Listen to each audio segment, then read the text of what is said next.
जय हिंद दोस्तों, आप सभी का स्वागत है मेरे साथ प्रज्ञान अकेडमी पर। तो चलिए लेक्चर स्टार्ट करते हैं।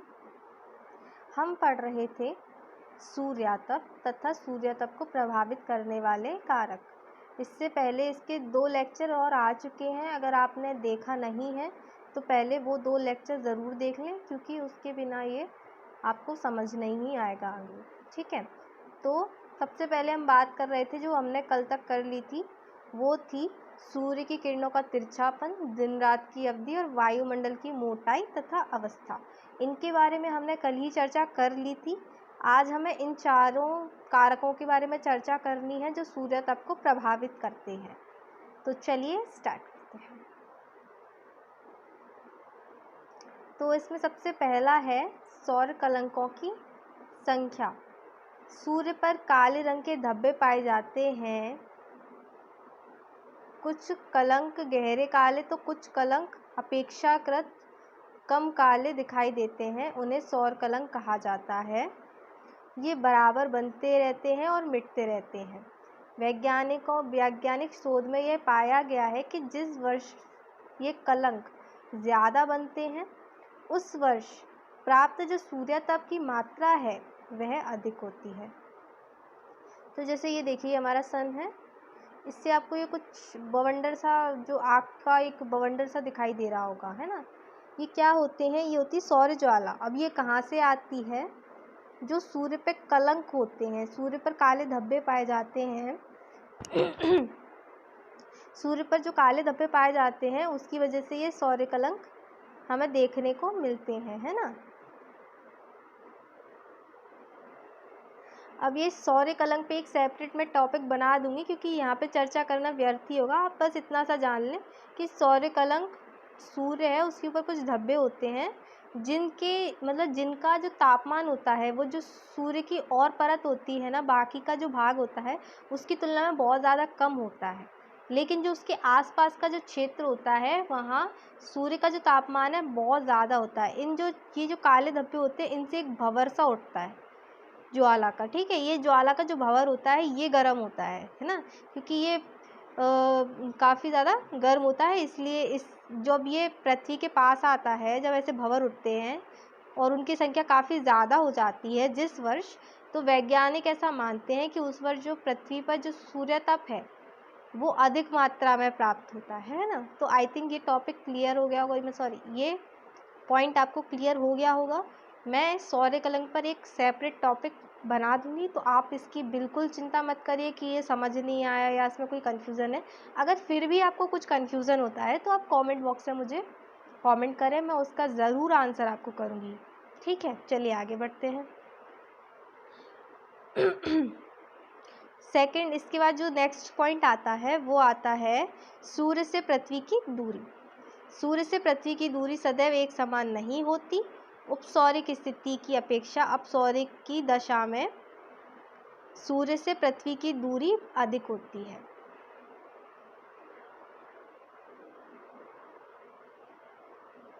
एक सेकेंड, हाँ हो गया। तो इसमें बोला गया है कि जो पृथ्वी की जो सदैव जो दूरी होती है सूर्य से, वो सदैव एक समान नहीं होती। आपको पता है हमारी जो पृथ्वी है वो सूर्य के चारों ओर क्या करती है? एक चक्कर लगाती है ना, परिक्रमा करती है एक पथ पे, है ना। ये सन है, इसके चारों ओर क्या करती है? परिक्रमा करती है। तो अब ये क्या है? एक ऐसी दूरी, कुछ कभी पृथ्वी सूर्य से दूर हो जाती है तो कभी सूर्य के पास आ जाती है। अब ये क्यों होता है? क्योंकि पृथ्वी एक अंडाकार मार्ग में सूर्य की परिक्रमा करती है ना। तो एक ऐसी स्थिति भी आएगी जब सूर्य के सबसे ज़्यादा निकट होगी, और एक ऐसी स्थिति आएगी जब सूर्य से सबसे ज़्यादा दूर होगी, है ना। तो ऐसे में क्या होता है? जो प्राप्त सूर्यातप की मात्रा होती है उस पर प्रभाव पड़ता है। तो जो ये स्थितियाँ होती हैं उसे कहते हैं उपसौर और अपसौर, है ना। इसके बारे में भी चर्चा करते हैं।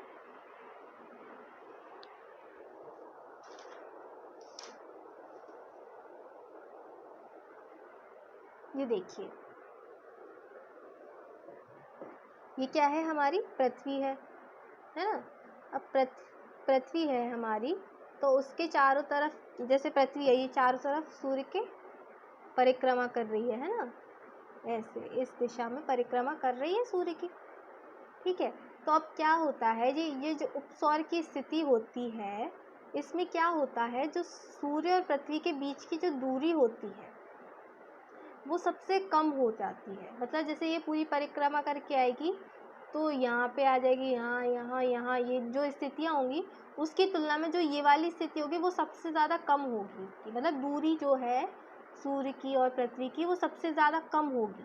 तब ऐसी स्थिति में क्या होता है कि जो सूर्य तप होता है उसकी सर्वाधिक मात्रा प्राप्त होनी चाहिए।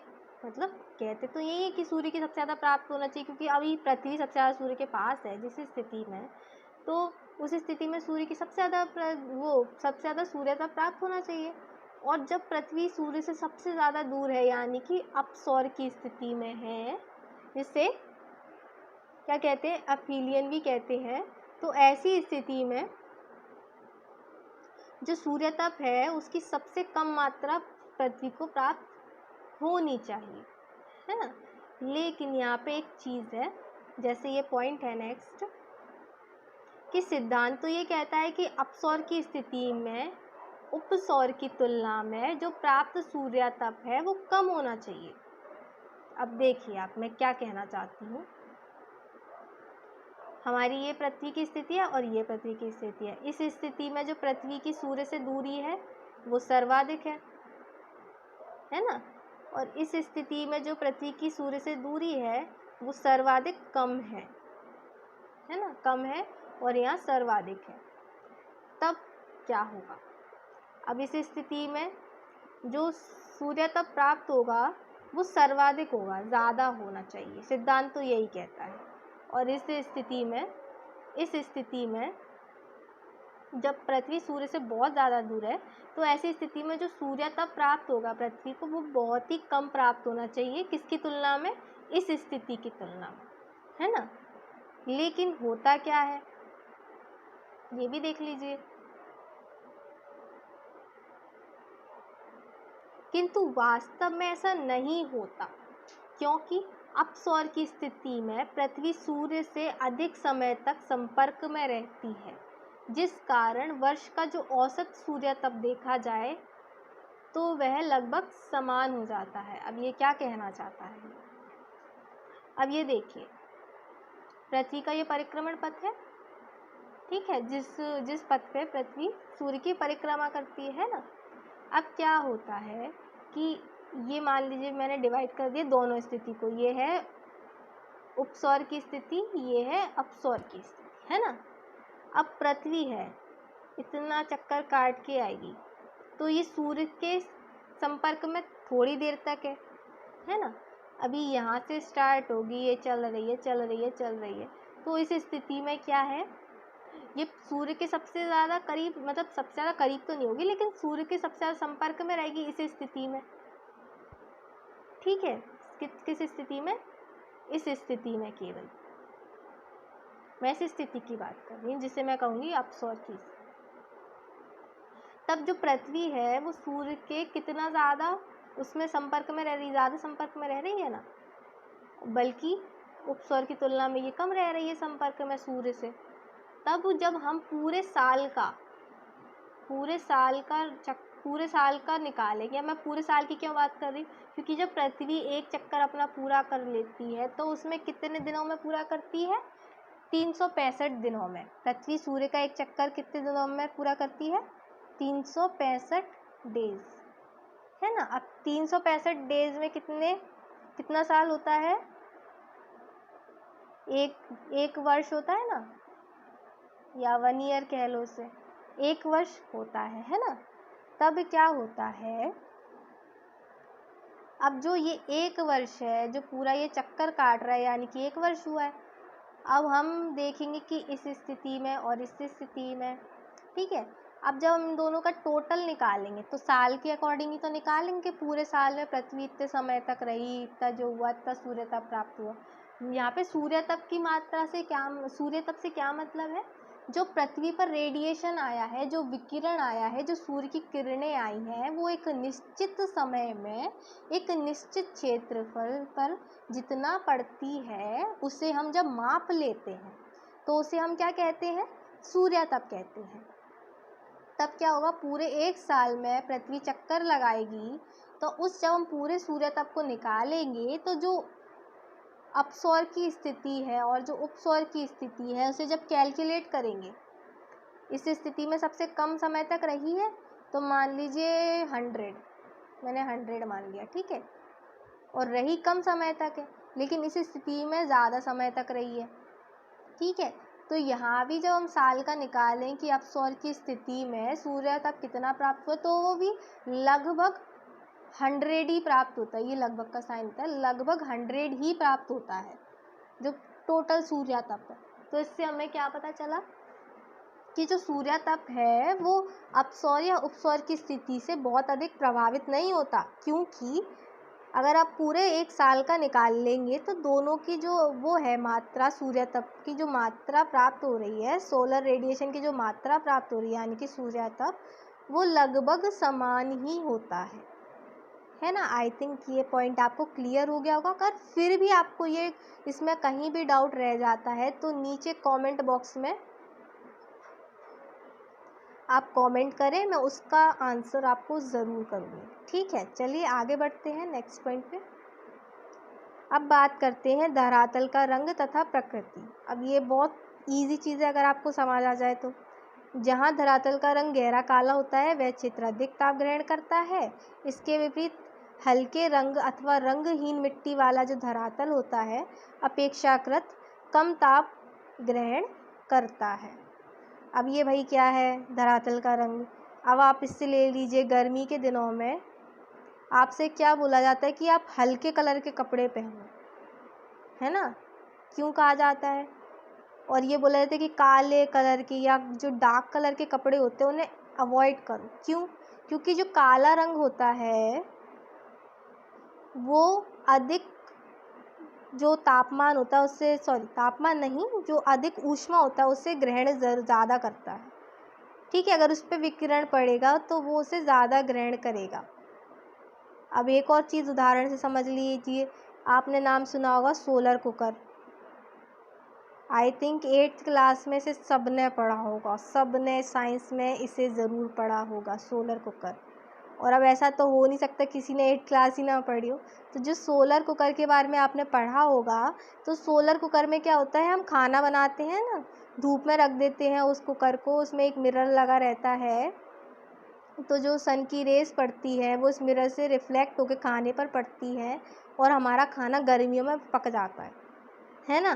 तो जो सोलर कुकर की जो दीवार, सोलर कुकर होता है, तो सोलर कुकर की जो दीवारें होती हैं ना वो काले कलर की वो पेंट करते हैं। क्यों? क्योंकि काला कलर ऊष्मा का अच्छा अवशोषक होता है। जो ब्लैक कलर होता है वो बहुत अच्छे से अब्जॉर्ब करता है, किसे, जो लाइट आती है, जो हीट आती है उसे,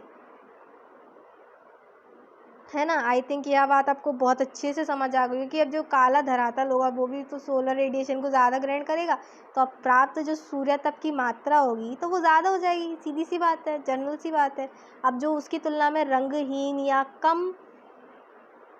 कम गहरे रंग की या हल्के रंग की कोई मिट्टी है तो वो क्या करेगी, वो कम अब्जॉर्ब करेगी, तो यानी कि ये रंग से प्रभावित होती है, ठीक है। अब धरातल की प्रकृति, ये बहुत इम्पोर्टेंट है क्योंकि इसमें कई सारे क्वेश्चन कभी कभार बन जाते हैं। सूर्य तप को धरातल की प्रकृति भी प्रभावित करती है। जिन भागों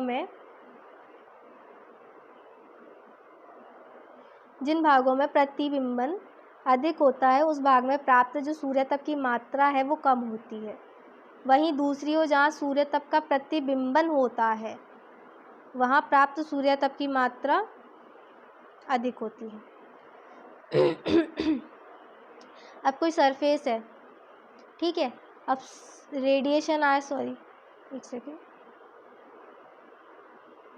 कोई सरफेस है, अर्ध सन का रेडिएशन आया, अब जो पृथ्वी पर आया, अब पृथ्वी ने क्या किया, अगर वो चमकीली नहीं है, जैसे मिरर होता है, मिरर क्या करता है, जो प्रकाश आता है उसे रिफ्लेक्ट कर देता है, लाइट को, प्रकाश को या जिस भी ऊष्मा को रिफ्लेक्ट, जैसे अभी मैंने सोलर कुकर का आपको वो दिया था एग्जाम्पल।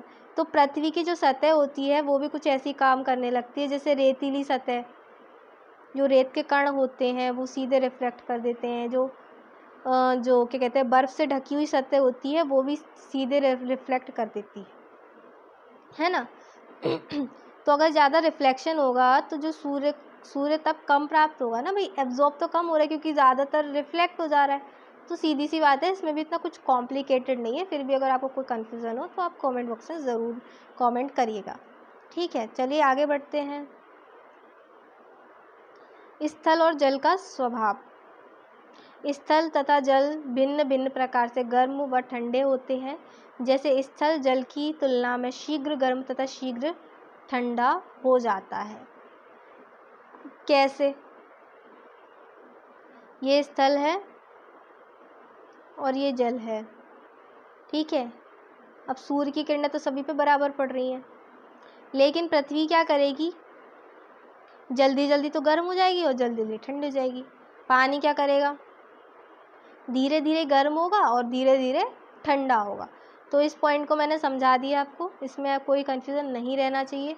लेकिन अब ये जल और स्थल का जो स्वभाव होता है कि हम पानी को मतलब हम हीट को इतना कम एब्जॉर्ब करें, इतना ज़्यादा एब्जॉर्ब करें, जल्दी गर्म हो जल्दी ठंडो, तो इसके कुछ कारण भी है। पहला है, स्थल की अपेक्षा जल में सूर्य की किरणें अधिक गहराई तक प्रवेश करती हैं, जबकि ठोस पृथ्वी पर सूर्य की किरणें धरातल के नीचे गहराई तक प्रवेश नहीं करती। अभी जैसे मैंने बताया था, ये पानी भरा हुआ है, ये अर्थ सरफेस है, ये यहाँ पे पानी भरा हुआ है। अब सोलर रेडिएशन आ रहा है, ठीक है। अब ये क्या हो रहा है, ये इसका थोड़ा सा ही भाग गर्म होगा क्योंकि यहाँ पे कुछ हलचल तो हो नहीं रही, ठीक है। कितना ज़्यादा गहराई तक तो जाएगा नहीं सोलर रेडिएशन। जबकि जल में क्या होता है, पानी गर्म होगा तो वो गहराई तक गर्म होता है, ना कि ऊपर ऊपर का भाग गर्म हो गया नीचे तक पहुँचा ही नहीं, तो ऐसा कुछ नहीं होता। अब इसके भी कुछ कारण हैं। पहला, समुद्र का जल चंचल होता है, जिसमें धाराएं, लहरें, ज्वार भाटे जैसी घटनाएं देखने को मिलती हैं, जबकि स्थल भाग में किसी भी प्रकार की ऐसी गतिविधि हमें देखने को नहीं मिलती। फिर से वही, अब ये जल है तो वो चंचल है, ठीक है, मूवेबल है। अब इसमें क्या होता है कि अभी कोई जैसे सूर्य की किरणें पड़ रही हैं, तो ऐसा तो नहीं है कि जल का जो अणु है ये यहाँ से हट के यहाँ जाएगा ही नहीं। भाई क्यों नहीं जाएगा, इसमें लहरें चल रही, धाराएं चल रही, गति हो रही है इसमें। तो यहाँ से गर्म हुआ, नीचे चला गया, उसकी जगह दूसरा अणु आ गया, अब वो गर्म हो गया। अब ये क्यों होता है ये भी मैं आपको बताऊंगी।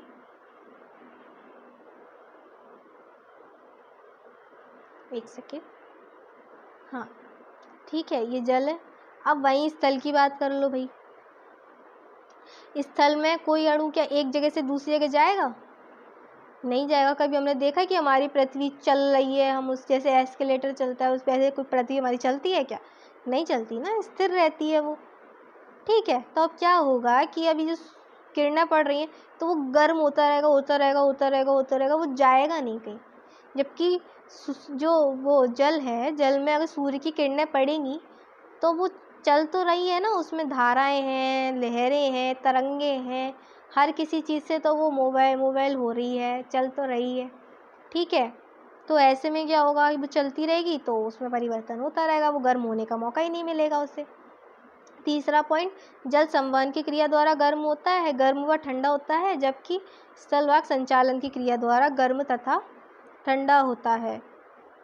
कैसे, देखिए, ये मैंने आपको संचालन क्या होता है और संवहन क्या होता है ये मैं दोबारा से आपको नहीं समझाऊंगी, क्योंकि मैंने पहले ही वीडियो में ये आपको समझा दिया है। अब जो स्थल भाग है वो उसके जो अणु होते हैं वो एक जगह से दूसरी जगह जाते तो है नहीं कण, तो एक कण गर्म हुआ, उससे दूसरा कण गर्म हुआ, उसके बाद तीसरा कण गर्म हुआ। तो यहाँ क्या हो रहा है, संचालन द्वारा गर्म हो रहा है, तो ज़्यादा डीप तक तो वो गर्म नहीं हो पाएगा ना। वहीं हम संवहन को देखें तो भैया, अब संवहन में क्या होता है, जल में अगर संवहन क्रिया होती है, ये तो खैर पृथ्वी है, मान लीजिए यहाँ जल है, तो अब क्या होगा, ये पूरा जल से भरा हुआ है बॉक्स, तो अब क्या होगा, मान लीजिए जस्ट सपोज, तो अभी ये एक मॉलिक्यूल है, ये गर्म हुआ, गर्म हो के नीचे चला गया और जो ठंडा मॉलिक्यूल है वो ऊपर आ गया। तो इस तरह से क्या है, एक प्रक्रिया चलती रहती है। संवहन तो मैंने आपको बहुत अच्छे से समझा दिया, पहले वीडियो देख सकते हैं। ठीक है। तो संवहन और संचालन में आपको अंतर समझ आ गया होगा। अगर आपने वो वीडियो देखा होगा तो आपको यहाँ भी आपको ये पॉइंट क्लियर हो जाएगा, मुझे इतना समझाने की यहाँ ज़रूरत नहीं है। ठीक है। सामान्यतः समुद्र के ऊपर का आकाश बादलों से घिरा रहता है, जिस कारण सूर्य तक की मात्रा समुद्र तक नहीं पहुँच पाती। अभी इससे जो फर्स्ट वीडियो आया था तब मैंने आपको समझाया था, जैसे कि ये देखिए,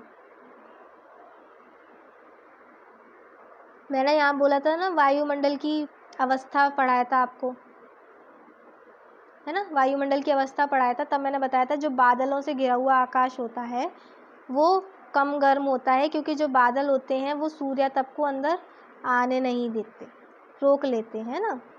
तो अभी जैसे धरातल है या बादल हैं, सूर्य तप आया,